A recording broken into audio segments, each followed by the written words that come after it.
నమస్తే, నేను Priya. Welcome to R3 news.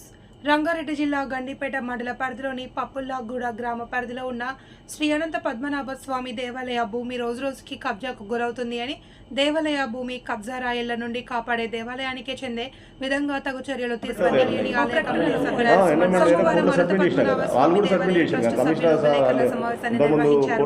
ఈ సందర్భంగా వారు మాట్లాడుతూ పప్పుల్లాగూడ శ్రీ అనంత పద్మనాభ స్వామి దేవాలయం భూమి సర్వే నంబర్ 452-447లో 173 ఎకరాల రికార్డులో ఉందని, ప్రస్తుతం 94 ఎకరాలు మాత్రమే మిగిలింది అని, 84 ఎకరాలు కబ్జాకు గురైంది అని, 84 ఎకరాలు కబ్జాకు గురైతే దీనిపై కోర్టులో సైతం కేసు వేయడం జరిగిందన్నారు. దేవాలయ భూమి మొత్తం దేవాలయానికే చెందే విధంగా ట్రస్ట్ పోరాడుతుందన్నారు.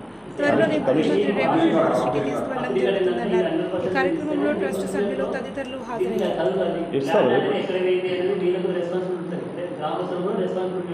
ఉండాలి. ఇదివరకు ఎవరు మేము ప్రెసిడెంట్ చైర్మన్ ఇక్కడ ఇవన్నీ చేస్తేనే ముందుకెళ్తారు. ప్రజలు కూడా భాగస్వామ్యం చేయాలి. ఇప్పుడు మాకని కాదు, దేవాలయానికి చెందాలని చెప్పేసి మేము ఫైట్ చేస్తున్నాం ఫస్ట్ నుంచి. ఏది ఇంతకుముందు గవర్నమెంట్లో ఎండోమెంట్ మినిస్టర్ కానీ, తర్వాత దేవాదాయ శాఖ కమిషనర్ కానీ వాళ్ళంతా ఇస్తేనే వాళ్ళు రిపోర్ట్ ఒకటి ఇచ్చినారు. మీ విలేజ్ మున్సిపాలిటీ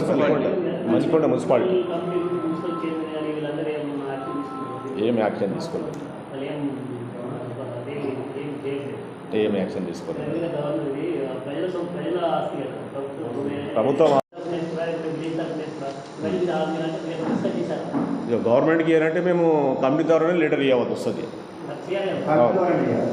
కమిటీ ద్వారానే ఇవ్వాలి. ఎందుకంటే కమిటీ లెటర్ ప్యాడ్ మీదే మేము ఇవ్వవలసి వస్తుంది. మంత్రి ఎండోమెంట్ మంత్రి గారికి కానీ ఎండోమెంట్ కమిషనర్ గారికి ఇవ్వాలన్నా మేము కమిటీ ద్వారానే ఇవ్వాలి.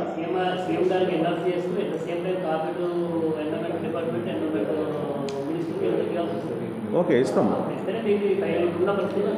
కోర్టులో నడుస్తుంది కాబట్టి మాకు స్పందన రాదు. కాబట్టి ఎందుకంటే మీడియా ద్వారా ఫస్ట్ వెళ్ళి దాని తర్వాత గవర్నమెంట్ని అప్రోచ్ అవుదామని ఫస్ట్ మీడియాని కాంటాక్ట్ అవ్వడం జరిగింది. అంటే సేమ్ టైం ఏంటంటే మీరు ఎప్పుడైతే గవర్నమెంట్ అప్రోచ్ అవుతారో ఇది అండర్టేకింగ్ ఏంటంటే 94 ఎకరాల ల్యాండ్ ఉన్నది. రిమైనింగ్ కావాలంటే మీరు ఫర్దర్ స్టెప్ ఏం చేయాలంటే కమిషన్ కావాలి. ఎండోమెంట్ కమిషన్ కలవాలి. ఎండోమెంట్ కమిషన్ కావాలి. సేమ్ టైం సీఎంపై రిప్లికేషన్ చేయాలి. ఆల్రెడీ దేవాదాయ శాఖ మంత్రికి ఇవ్వాలి. మీరు చేస్తే కానీ మీరు ముందుకెళ్ళలేదు. అది మీరు మీ అంటే మీ ఈ గవర్నమెంట్లో మళ్ళీ రీపిటిషన్ చేశారు. రీపిటిషన్ గవర్నమెంట్ కోర్టులో వేసిన, కోర్టులో నడుస్తుంది కదా సార్. వేసినా కానీ సేమ్ టైం ఎండోమెంట్ డిపార్ట్మెంట్ ఉంటుంది కదా సార్, కమిషనర్ ఉంటారు. దానికి సీఎం ఉంటుంది కదా. ఎండోమెంట్ కమిషన్లో మీరు ఫిల్ చేయడం వరకు మళ్ళీ ఫైల్ సార్ ఫైల్ ఫిల్ చేయడం ఇప్పుడు ఈ ల్యాండ్ కోసం మళ్ళీ చేయాలి కదా. ఆల్రెడీ గత ప్రభుత్వం మేము పిటిషన్ చేసినాము, ఇచ్చాము. ఇది రిమైనింగ్ చేసి మళ్ళీ గవర్నమెంట్ చేయండి కాబట్టి కమిషనర్ తప్పకుండా మీరు రిమైన్ చేయాలి. సర్వే చేయమని చెప్పినాం. మేము సర్వే చేసినాము. 94 ఎకర్ ఉంది. ఇంకా 84 ఎకర్ ల్యాండ్ ఎక్కడ పోయింది, దాన్ని సర్వే చేసి ఆధీనంలో తీసుకోమని చెప్తున్నాం. మేము ఎలాంటిది ఏం లేదు. 1 ఇయర్ అవుతుంది మేము వేసి, ఇంతవరకు ఏం లేదు. 23లో ఫిబ్రవరి సేమ్ అతనే వేసిండు ఫస్ట్. తర్వాత మళ్ళీ నేను రిట్ వేసిన. కంటెంప్ట్ వేసినాక జడ్జి కమిషనర్ గారు వచ్చి జడ్జి కోర్టులో ఈ వివరణ ఇచ్చిండు. మేము హ్యాండ్ ఓవర్ చేసుకుంటాం.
ముసలాయన్నేమో కీరు ఉట్టిగా తిరుగుతున్నాడేమో అనుకున్నాం, కానీ ఆయన వచ్చి అక్కడ కూర్చొని అక్కడ బాబా గారి ఇది కూడా ఒక గుహ తయారు చేసిర్రు.